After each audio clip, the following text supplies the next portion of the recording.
Israel Hezbollah युद्ध इस वक्त चरम पर है। हर दिन हो रहे घातक हमलों में कई जिंदगियां तबाह हो रही हैं। अब इसी गंभीर होते हालात के बीच 24 सितंबर को एक बड़ी खबर निकलकर सामने आई। बताया गया कि हिजबुल्ला के टॉप कमांडर इब्राहिम कुबैसी को इजराइल ने मौत के घाट उतार दिया। इस खबर की पुष्टि खुद IDF ने की है। इस वीडियो में हम आपको बताएंगे कुबैसी की मौत से जुड़े 5 बड़े अपडेट, लेकिन सबसे पहले आपको बताते हैं इब्राहिम कुबैसी की पूरी कहानी। IDF ने सोशल मीडिया एक्स पर पोस्ट के जरिए बताया कि हिजबुल्ला के मिसाइल और रॉकेट फोर्स के कमांडर इब्राहिम मोहम्मद कुबैसी को बेरूत में भारतीय वायुसेना के हवाई हमले में मार गिराया गया। IDF ने आगे जानकारी दी कि कुबैसी कई हवाई हमलों का जिम्मेदार था। IDF ने यह भी दावा किया है कि हमले में कम से कम 2 अन्य उच्च रैंकिंग वाले हिजबुल्ला कमांडर भी मारे गए हैं। हिजबुल्ला के प्रमुख लीडरों में एक कुबैसी साल 1980 के दशक में इस समूह में शामिल हुआ था। कुबैसी का हिजबुल्ला समूह में पकड़ बहुत अच्छी मानी जाती है। समूह के भीतर वरिष्ठ सैन्य नेताओं के साथ उसके घनिष्ठ संबंध थे। मीडिया रिपोर्ट्स की माने तो सालों से वो सटीक निर्देशित मिसाइल कार्यक्रम समेत विभिन्न मिसाइल और रॉकेट इकाइयों की कमान संभाल रहा था। इसके साथ ही इजराइल के खिलाफ हिजबुल्ला की सैन्य रणनीति में गहराई से शामिल था। कुबैसी ने हिजबुल्ला के 2000 माउंट डो ऑपरेशन में महत्वपूर्ण भूमिका निभाई, जिसमें 3 इजरायली सैनिकों का अपहरण शामिल था। बाद में सैनिकों को मृत पाया गया और उनके शव 2004 में कैदी एक्सचेंज में वापस कर दिए गए।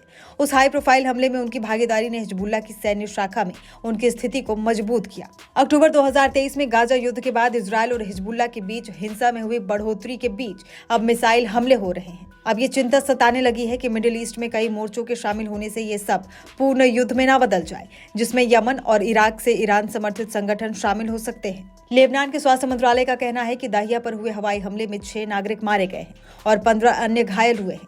ये सब इजराइल के उन हवाई हमलों की वजह से हुआ जिसकी वजह से लेबनान में सैकड़ों लोगों की जान चली गई। संयुक्त राष्ट्र महासचिव एंटोनियो गुटरेस ने चेतावनी देते हुए कहा कि लेबनान आपदा के कगार पर है, जबकि अमेरिकी राष्ट्रपति जो बाइडेन ने दोनों पक्षों से संघर्ष को और न बढ़ने की अपील की है।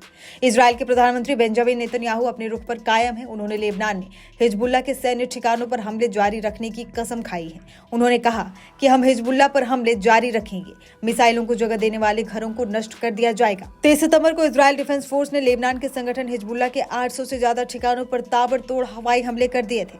इस हमले में अब तक करीब 500 लोगों की मौत हो चुकी है, जिनमें 35 बच्चे शामिल हैं।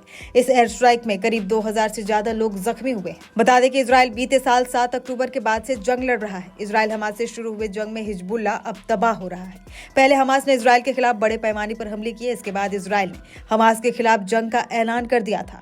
इस बीच फिलिस्तीनी आतंकवादी समूह के समर्थन में हिजबुल्ला ने इजराइल के खिलाफ दूसरे मोर्चे से जंग छेड़ दी।